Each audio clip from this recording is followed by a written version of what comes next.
How's everybody doing today? This your boy Vernon, and I want to speak on something. You know, I was supposed to make a video about something along these lines a couple weeks ago, uh, when the Odell Beckham situation went viral, and he was speaking about how he had $100 million contract, and how that can get swint, how you can spend that fast, and people don't understand, and all this and all that. But I didn't get around to making that video. Oh, and before I start this video, I gotta say this. I'm a man of my word. This year we been consistent. So I gave a channel lineup on on Sunday and Monday, which was gonna be live stream Monday, Wednesday, and Fridays.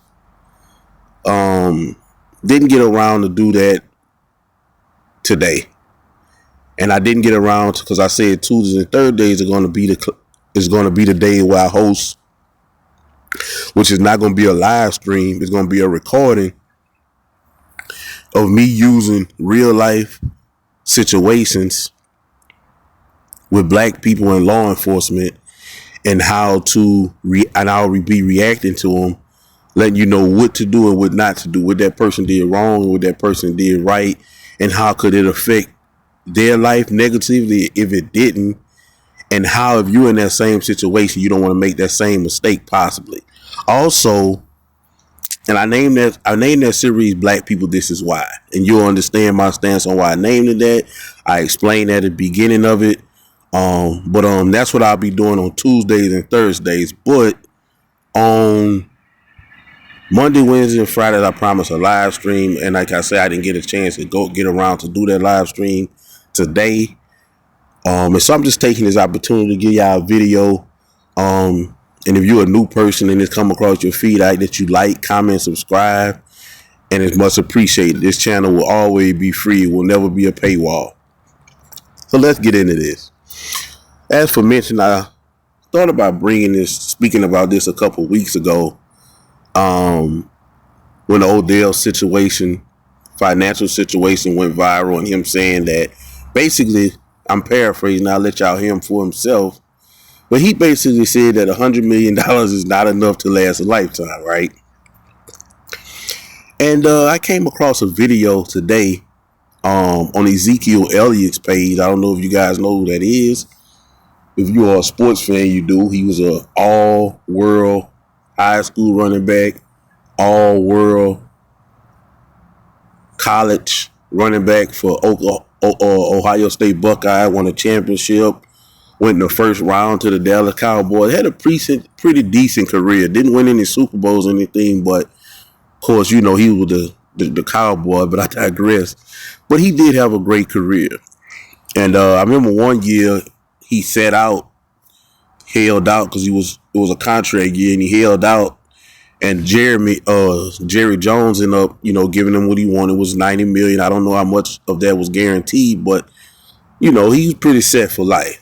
Now, the only reason I'm bringing Ezekiel Elliott in this situation is because the video that I just so happened to run today via Instagram, and I said to myself, okay, so I'm going to touch on that, and I'm going to revisit the situation with Odell. And if you look on the screen, I typed in on Google, what percent of NFL players go broke? And this is what it said. While the widely cited figure from 2009 Sports Illustrated article suggests up to 78%. 78%. A former NFL player face financial hardship or bankruptcy within 2 years of retirement. Newer research from the National Bureau of Economic Research indicates a lower but still significant rate, with around 15.7% filing for bankruptcy within 12 years of leaving the league, highlighting a persistent financial struggle for many athletes despite short-term high earnings.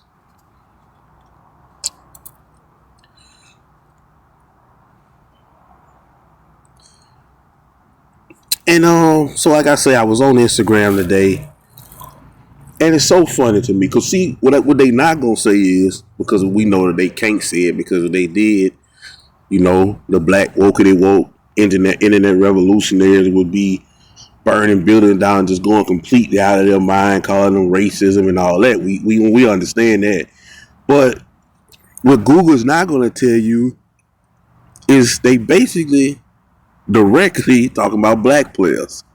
Black players, white players don't go broke because, especially today, the money that these quarterbacks and these NFL players making today, NBA players making today, they're definitely not going broke. The white ones. Why is that? I always speak in my videos about things like this, and some people with small minds, they think, oh, you just like to pick on black people and you just like to come up with something to have a gripe toward black people, but it's not that. The thing is, when I speak about these type of things, because maybe some people that is their aim, they want to sensationalize and just speak about black people because that's not. I mean, we have to be honest. Black people are easy to pick at, and they do this to themselves. You know what I'm saying? But I digress. The reason why I speak on certain things like this because I look at the black community as my child, and for those of you out there who have children, you understand that analogy, hopefully. Your children, you want to see them do the best. You want to see them act right. You want to see everything about them be maybe not model, because nobody's perfect. Everybody's going to have hiccups here and there, but you want to see your child do the best in life because that's somebody you love, but also this person represents you. And so when I look at the black community, and I see the disarray is in whatever level you want to talk about, that's a bad reflection toward me.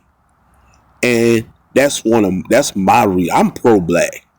Pro-black is not get people like Jesse Jackson and Al Sharpton, and all these people who classify themselves as pro-black because they always getting on social media, news media, anytime you put a camera in their face saying woe to me because I'm black and having a victim mentality and the white man this and the white man that. Those are not black. Those people are not black leaders. That's what I'm about to say, but they're not that.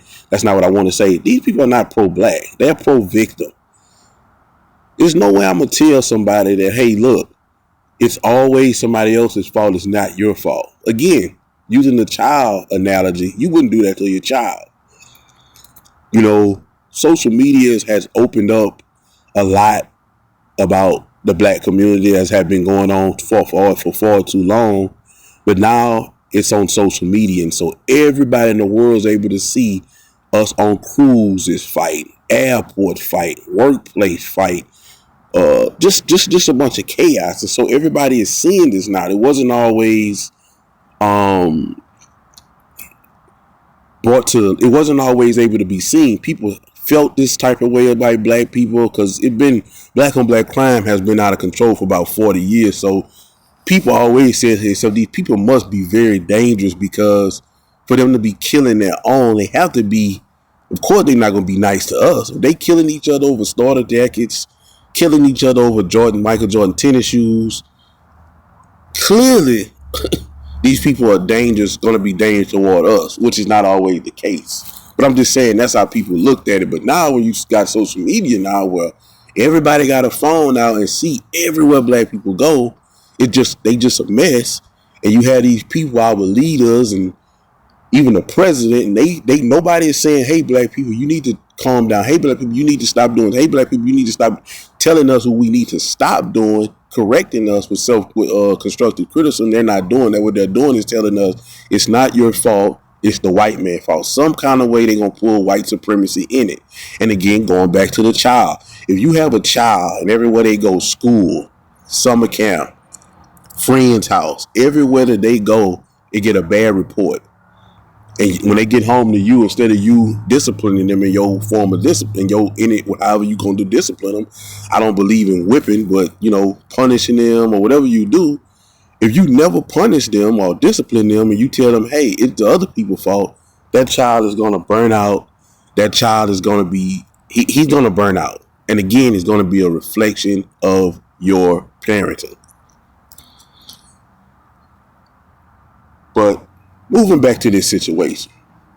So when I speak about certain things with black communities, always to find a way can we fix this.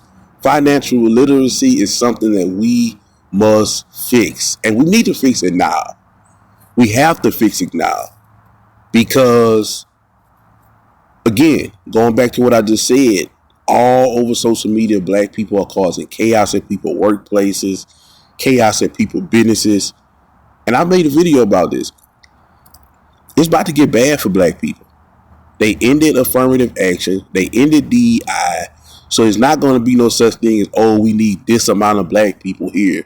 Black people, if they don't have some form of degree, now, because if you got a degree, they don't have a choice. They got a choice to promote you, but they can't not hire you. You got the credentials. And that's with certain situations. Like if you're dealing with a corporation, if you have a degree, I mean, they got to give you a job. They don't have to promote you.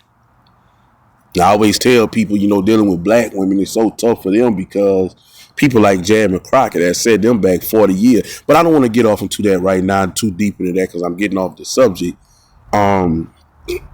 It's about to get tough for black people. And so the money that we have, the resources that we have, we need to come up with some type of form of capitalism to the point where it can create community generational wealth. Yes, you heard me correctly. Not generational wealth, meaning just for their family and people with their last name.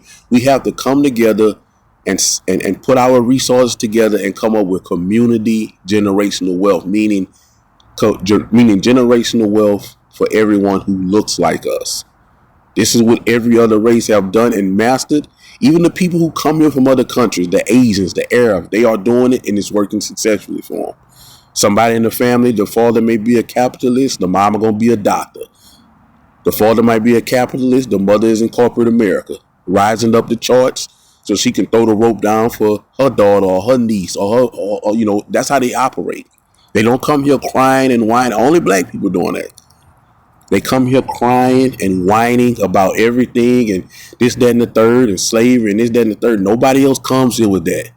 They come here with capitalism and education on their vision board. And the ones that come here with capitalism on their vision board, guess who on the vision board? Blacks. They know all we got to do is come out there with some designer, some Rolexes, something that make you look good, and the black people is going to be our number one customer. But again, let me get back on topic.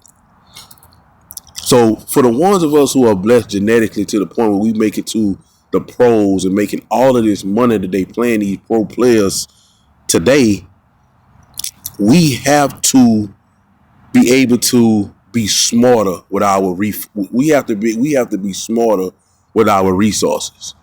We have to be smarter with our resources, right?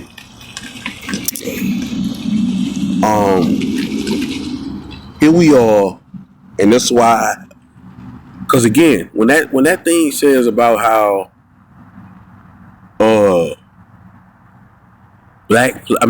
athletes go broke, they really talking about black people, but they can't say that. White boys not going broke. Look at the white boys in the league. Just look at them. You don't see no white boys coming to no press conference, no big old diamond chain, no big old diamond watches, 15 car garage. No, they don't do that. You know what they're doing? They're taking care of their family, saving their money to live a first class life. See, they want to live these other people want to live a first class life. And a first class life is having all of the nice, finer things in life, right? And being able to do what I want to do for the rest of the time I'm on this earth. That's what these other races of people. So these white quarterbacks that's making all this money, you'll never see them with that. And I know they be laughing. I know people like these white quarterbacks who making all this money. I know they be laughing. I know it. I know they be sitting somewhere saying to themselves, man, the new receiver just came on our team, and man, he just bought all these. He bought a Rolls Royce last year, and he bought a Ferrari this year. What is he doing? And they saying to themselves, these dudes, this is why they go broke. Those white quarterbacks, those white player, offensive tackles, and all these players making their money, they invest in their money. They go get them a nice boat, and they invest it because their mindset is on passing something down to the next generation. Their mindset is on not looking good, but being able to live good for a significant amount of time, the rest of their life, to be specific. And especially when you're speaking about football, any week can be your last week of playing football. This ain't guaranteed. This is a dangerous sport. But this is what and this is the video. So let's get in Exhibit B. This is what we do with our money. this is what we do with our money. And I gotta come up with that other video. Key Glock, he bought a brand new Richard Mille. They only made like 10 of them. I forgot the name of it. Is pink, like 400,000, and he didn't even know the name of it. All he knew is the most expensive one and all this here. And see, these other people again, all of these jewelers are foreigners, Chinese, Arab, and they know how dumb black people is. And when I say dumb, I shouldn't say that. I'm gonna say ignorant, misinformed. They know how misinformed black people is. They know black people care about looking good. So they'll tell them some lie about, yeah, man, in a few years, this going to be worth so amount of money. And they know the black person don't really know nothing about it. All they know is the black person mindset is on going back to wherever he had on Instagram or in his circles of other rich rappers to say, look, man, look at my watch. I got a 400K watch. This is what they do. This is what we do. So like I said, those blacks those Arabs and these other people who come here with the capitalist mindset, they know we got to come there with something that the black man and the black woman like, whether it be hair, whatever it is. If we can if we can have focus on them, yeah, we might have to deal with a fight and a little bit stealing by being in their neighborhood. But guess what? We gonna rack up millions because they love to look good. Nails, hair, fake jewelry, fake designer, whatever we have to make them look good or act like they looking good, we will provide it. These people are coming here making Johnny Dang, Eliante, your local nail shop have created generational wealth off of y'all in y'all hood most of the time. So let's get to this video. I go to this video, and again, I told y'all about Ezekiel Elliott. He was an NFL player. He no longer played no more. He had a decent career. And this is what he had to show. Now, I'm not saying he don't have investment. I don't know his personal life. But look what he's spending his money on. We have the watches laid out here. I knew you had a collection, but I wasn't expecting it to be this kind of collection. Definitely gotta love the Day-Dates. Got a couple Day-Dates. I love the Daytona too. I got a couple Pateks. I got an Aquanaut, with the orange strap. I got a Nautilus. But I would probably say recently I've been really like APs. So I'd probably say my last probably 6 of my last 7 watches I got probably were AP. Man, definitely love the open work. That is beautiful. Nice. Got the jumbo, ultra thin, also beautiful. No, I love them all. This piece here, this one stands out the most. It costs too much. I can't even get it out of the box. Oh yeah. So it's a sub factory set all the way around. I mean, it's a beautiful piece. Got the sapphires on the bezel.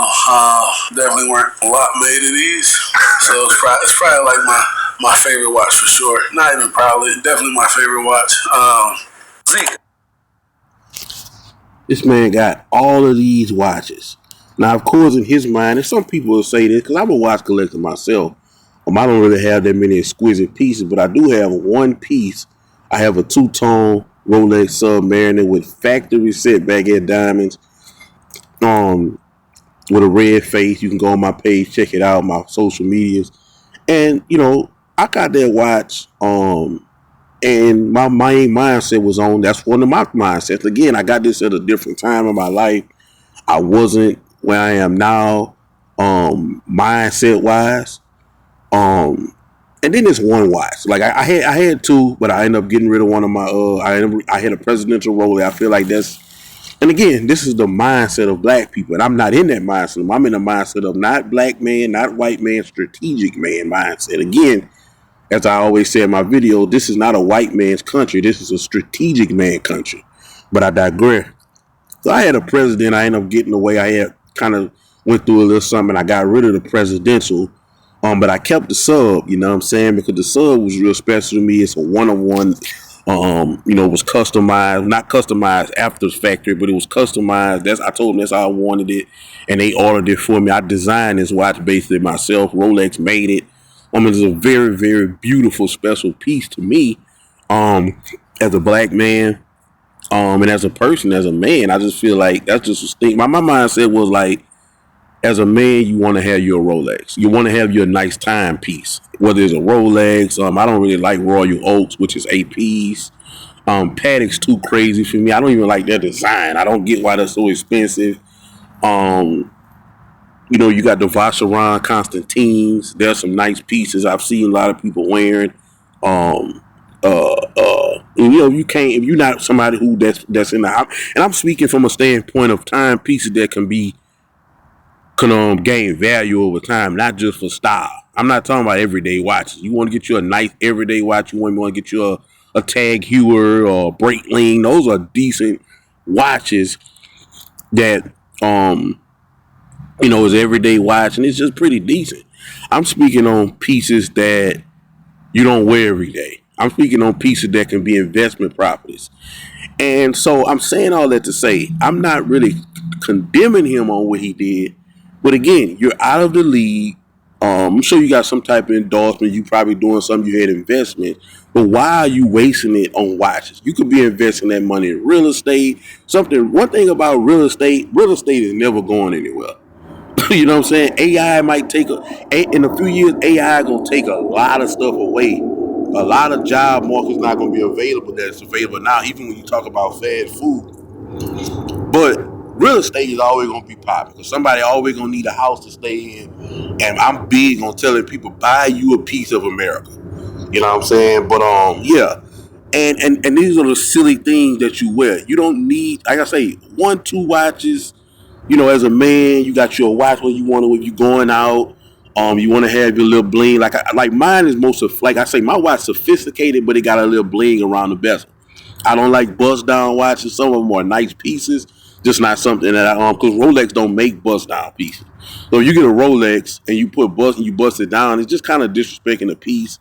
Because Rolex is some very nice watches, bro. Like these watches, and I'm not saying they the only ones. I never owned AP. I got a lot of partners who own AP. Cartier trash. That's why I didn't even, when you talking about watches, you don't, Cartier is not in there. For a woman, I would say maybe, but a man, Cartier is trash. But I get a Vacheron Constantine before I get a Cartier. But that's just me. That's just my opinion. You know what I'm saying? But yeah. So when you dealing with these things, and it just doesn't make sense for him to spend all the, cause this probably $1 million in watches. You know what I'm saying? And he probably was told they're gonna be worth something, but what if they not? Because the value can fluctuate, it can go down, and all kinds of stuff can happen. Now that watch that they showed, that $200,000 Rolex with the factory setting, it was factory set diamond. That I think it would. I don't think it would. I'm just saying, worst case scenario, I don't think it would go under 150. But he still lost 50,000, and it can go up to 2 million, but I doubt it. You know what I'm saying? But I'm just saying this is why. And one of my main issues, so I'm going to go to the next video. One of my main issues with Odell thing was he was doing something that I really dislike, and that was playing victim. I don't I hate when people play victim. Just go ahead and be like, look, man, I ain't never had nothing coming up. I ended up making it to the NFL, and I started spending crazy and went broke, or I'm close to broke. Don't come up here gaslighting your supporters and people who gonna watch this video, telling them, oh, y'all saying that because y'all ain't never had it, you don't know what it's like. That's bullshit. Listen, if I get I don't even need 100 million. If I get 50 million, man, if I get 10 million, if I get $10 million, I'm never going broke again.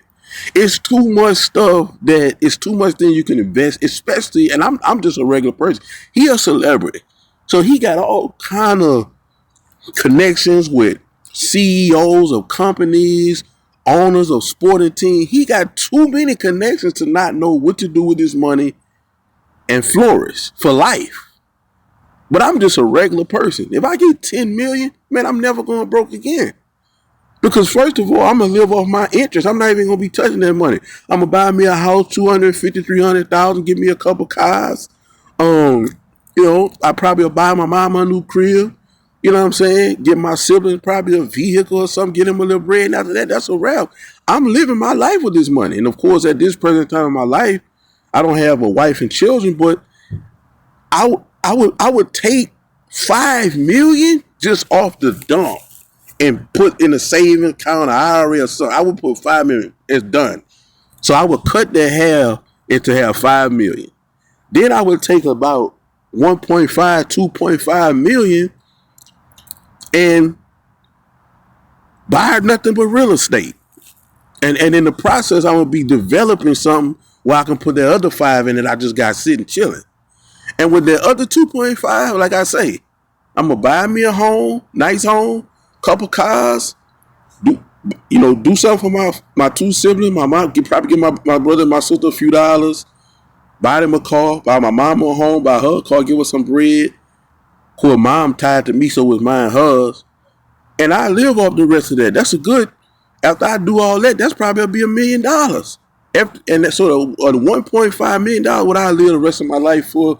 I live the rest of my life with. The other 2.5 I live off that interest, and that 5 million to be set up somewhere. But you talking about 100 million? Man, listen, man, $100 million. As a matter of going broke in 10 years, I'm gonna be a billionaire, and I ain't bull crapping. And again, I don't even know as many people that got as many connections as him. But one thing about money puts you in places that you will meet certain people. So I would get around the right people. And God would put the people in my path for me to, because I would pray to him and ask him to. And he would put the right people in my path to show me what to do to make this money last and quadruple. So let's listen to what he had to say, and then I'll react afterwards. I always explain this to people, like, bro, you give somebody a 5-year, $100 million contract, right? What is it really? It's 5 years for 60. You're getting taxed. That's 12 a year, that you have to spend, use, save, invest, flaunt, like whatever, however, just being real. I'm going to buy a car, I'm going to give my mama a house, I'm going to do, everything costs money. If you spend... You're not getting your mama a house every year, so let's not do that. Let's continue. And $4 million a year, that's really $40 million over 5 years, 8 a year. That's a 5-year span of where you're getting $8 million. Can you make that last forever? And you always hear the people who ain't us, and ain't been in the position like, oh, well, that would last a lifetime. We weren't taught about no financial literacy and all the way. We weren't talk about it all the time. We weren't taught this skill. And see, that's what really kind of got me, riled up when he did that at the end about how we wasn't. Whose fault is that, Odell? That's nobody's fault. So why are you on this podcast that millions of black people listen to, making an excuse on why you're going broke? After you got $100 million contract, and that's not counting endorsements, that's not counting, all kind of other stuff. And you got more than one contract. Let's be transparent here. You the same guy who was playing in the game. They had to stop you. You were playing in this type of stuff. You were playing in a game when you was in Cleveland. You was actually trying to play in an NFL game with a Richard Mille watch on. A Richard Mille, the cheapest Richard Mille is $150. You were trying to play in an NFL game with a Richard Mille watch on. What? Man, I got money if it break or well. That's your mindset. But now you're talking about you're making an excuse. So you're going to count that $100 million, not to mention all of the other money you got from endorsements and other contracts. And then your excuse is we wasn't taught about. First you tried to make it like, oh, then now you tried to play the victim role. Oh, so what? I wasn't taught about financial literacy. You don't need to be taught financial literacy to know that $100 million is too. I don't care if you get taxed. We got to pay taxes. That's just a part of living in this land. So, like I said, I haven't got no financial literacy, but if I get 10 million, I ain't never going broke again, bro. It's just not happening. It's just not happening. You know what I'm saying? And yeah, man, that's all I wanted to say on that, man. And I just didn't like how he tried to play that game. Like, oh, I'm going broke because no, you going broke because you was doing too much. You was spending more that was coming in, and now you out your career because y'all don't be thinking like, oh, y'all don't have no foresight. Men are supposed to have foresight. Man, look, man, I need to. These other players do it. So when you speak about the white people, it's just like in the real world. It's just like in the real world. Like you have a black doctor and you have a white doctor. I know some black doctors my age, which I would say young. And guess what? You know they got money. You see a black doctor, you already know, man, what he do? Oh, he a doctor. That dude a doctor. He got a vet. He looked like he got money. Now the white doctor that's my age, he gonna have him a regular little, he might have him a nice truck, like nice Raptor truck, nice TRX or something like that there. He gonna have him a nice home, might have him an RV and a boat. You know how they do it. But he not, other than that, if you don't go to his home, just seeing him out and about, you're not gonna know that he a doctor too. You know why? His money is being invested. And so now 12 years down the line, when we 50, because I'm 38, when we 50, now you begin to see the white man have his own business or be really thriving in the world. And, oh, that's because white supremacy. No, it's not. It's because he did with his money. He was investing while you was stunting. He was investing while you was stunting. That's the whole thing what's going on in our community and why we're in a situation we're in, because everybody else has the mindset of I need to get ahead and I need to make sure people behind me get ahead. Not just the people with my last name, but the people who look like me. Not black people. We have two main things that our whole life depend on. Go about. Stunting and social justice, meaning woe to me because I'm black. I'm the first black this happened to me because everything is about that or stunting. This is why we look the best. We got more degrees than a thermometer. We didn't travel the world 17 times. We didn't did all that, but we don't own nothing. We don't own no corporations. We not creating no internet. We not building no Teslas. We not doing nothing or bringing nothing to the table in this world that the world need. We making headphones. We can slam a basketball. We can dunk. We can dribble. We can dance. We can sing. But when it comes to things that we need in this world to make it go around, which is going to create generational wealth for people who look like us, we're not doing that. We're not inventing nothing. The cell phone, the smartphone, the internet, cars, airplane, all of this was created by white people. No, it wasn't. Black people got robbed of those inventions. They made those inventions and we got robbed. And I tell people all the time, y'all got to stop with that theory. Because guess what? You mean to tell me in a time where black people didn't have that much, they had access to certain education, they didn't have technology, they didn't have influence, they didn't have capital, and they was building and creating all of this stuff, inventing all, but now you're in a time where they got all of the influence, all of the capital, all of the education, and they not building nothing. All the thing they doing is on Instagram showing their new degree, on Instagram showing where they traveled, on Instagram showing they Gucci, they Prada, and they new Mercedes. That's all they're doing. They don't build. But that's all I wanted to say on that, man. Just addressing why players go broke. Because like I say, Google can't say it, but they really talking about black players because white players don't go broke because they understand the assignment. This is a blessing. We got blessed genetically to create generational wealth without having to go to a job every day. Instead, we get to we get to get paid millions of dollars for something that we love to do. And they understand that assignment. We just seem not to. Most of us anyway. And we end up going broke right soon we get out the league because we can't keep up with this. But yet, as we heard Ezekiel Elliott say, who's been out the league about 3 years, he's still buying watches. But I'm in this video with a funny, it's kind of funny, but it's true. A video of Nino, I think his name Nino Brown, dude out of Miami. And I'm just in the video on what he got to say. So I thank y'all for watching this. 2 videos will be released tonight on this Wednesday, and Thursday and Friday. Make sure you tune into my live stream. I got a cool, amazing debate about the Martin Luther King legacy with 2 brothers, moderated by a guy. And it's just a great thing. And I want to break it down and watch it with y'all and give my perspective. So I'll see y'all tomorrow and Friday. Peace. God bless. Love y'all. To do is pay taxes on the home you own and renew your tags every year on your car. That ain't nothing but like $60, $70. Ain't nowhere in hell you can't live comfortably off $300,000 a year, especially when the upkeep of your house, you got a big old mansion, but it paid off. But that's only if you not in the strip club throwing your money or gambling in the goddamn casino at the sports books or smoking dope and we ain't nobody. Cause if you Odell Beckham, you supposed to be connected with billionaires based on your celebrity. You a football player, a public figure. It's people out here making minimum wage right now and know how to make a $16 an hour job stretch a lifetime. That paycheck they get lasts them all year, every year for 40 years. How the hell you spending $4 million a year? Man, what kind of Gucci you buying? Gucci $40. And I don't feel bad for Odell Beckham, cause you the one that went and tried to mess with them goddamn Kardashians. They break every damn body that touched them. Do your research. Spending $4 million a year is like spending $300,000 a month.